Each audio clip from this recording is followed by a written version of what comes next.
Hi and welcome to this video. In this video, I'm going to talk about emotions.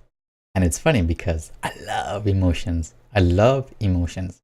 The reason I love emotions is because the more I've studied them, the more that I've worked with them, the more I've learned about them, there's just so much more richness that becomes available.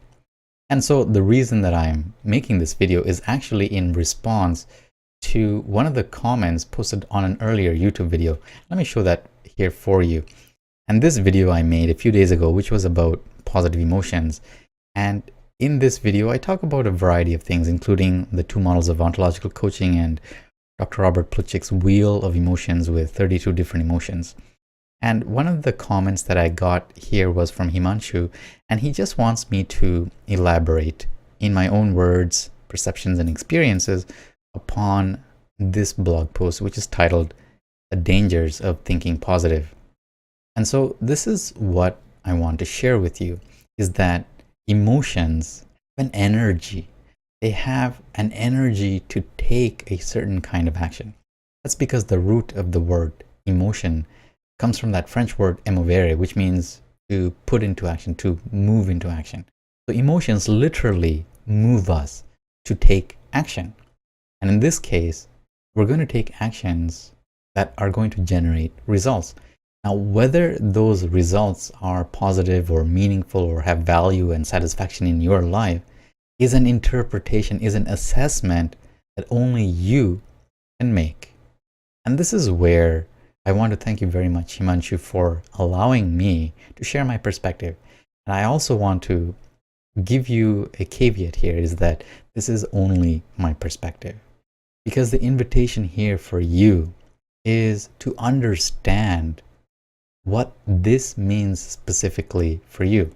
And so let's go back to this blog post again. And it's talking about the dangers of thinking positive. So let's go back and find out for yourself, what does it mean to be thinking positively for yourself? Do you have an idea about it? What kind of other associated emotions do you interpret as being positive? Is joy a positive emotion? Is anger a positive emotion? Is happiness a positive emotion? Is curiosity a positive emotion?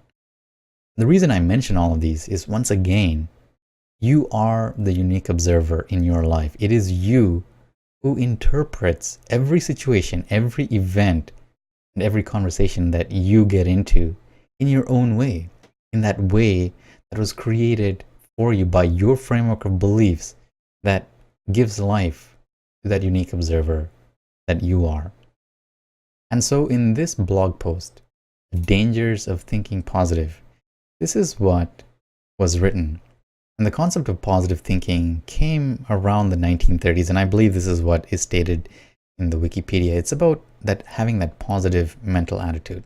So it's not so much about having a positive mental attitude as it is about noticing what emotions you associate as being positive and choosing to wear those emotions on a day-to-day basis in your life. Because what's positive for you may be something else entirely for me or anybody else that you meet. Every single one of these emotions has a meaning, is interpreted differently by each of that unique observers that we are in this world. So having a positive mental attitude, I think, is fabulous. But I also invite you to consider those emotions that you choose to label as positive. What kind of actions do they allow for? And what kind of actions do they not allow for? Now, in this article, the author writes that every situation demands a different kind of response, isn't it? And if you develop attitudes of positive thinking or whatnot, it may work well in one situation, but in another kind of situation, you're going to do a stupid thing. Now, I'm not going to use the word stupid or positive or negative in that sense, because the outcome is what becomes relevant in your life. So let me give you an example to illustrate this. And I want you to imagine yourself just walking down the road. All of a sudden, a giant dog comes out in front of you. And there are so many emotions that are possible in this situation, in this event. Now, you could be in an emotion of trust. in which case you're going to do one kind of action. Another emotion that you can wear or that can visit you is the emotion of surprise, because you are walking down the road and minding your own business and surprise, there's a giant dog running at you. Another one could be a fear. And that emotion of fear is going to have a totally different response than trust or surprise or possibly even anger. Because if, let's say, you are already in an emotion of anger and this dog jumps out at you, you may just growl right back. Now, in all of these situations, I described 4 different kinds of emotions that are possible. For every single one of these emotions that visit you, you may or may not assess them to be positive. Now, those emotions that you might typically consider as being positive emotions, such as joy or trust or surprise even, those emotions and that range of possibilities of actions may not give you that desired outcome in the situation of this dog jumping out at you. Because, for example, perhaps you don't know it, but this dog escaped from the pound. It's a rabid dog. And if it does bite you, you're going to have to be treated for rabies. You're going to have to be taken to the hospital and so on and so forth. Now, if your intention was to put yourself in harm's way, then in fact, this outcome might be a desirable outcome. It might actually have meaning and value for you. But if you're just walking down the road and you're going to, go to lunch or something with your friends, and this dog jumps out at you and bites you, those emotions that you consider to be positive may not have served you at all. In fact, a better outcome would have been possible if you had used the actions possible within that emotion of surprise. And that emotion of surprise would have caused you to jump out of the way, perhaps, or even run to the other side of the road. And of course, there we get a little bit of fear as well.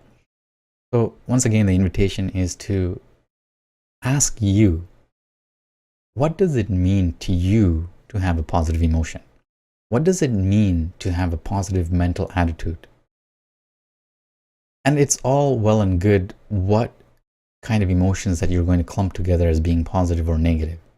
But then I invite you to notice yourself further and ask yourself, how have these emotions, these positive emotions, how have these emotions helped you at school, perhaps, or with your friends, or with your family? How has being positive helped you in the last 24 hours? And of course, in the last 24 hours, how have these positive emotions not helped you? That is to say, what did you miss? What kinds of actions were not possible because of you having this positive attitude, this positive mental attitude, and these positive emotions?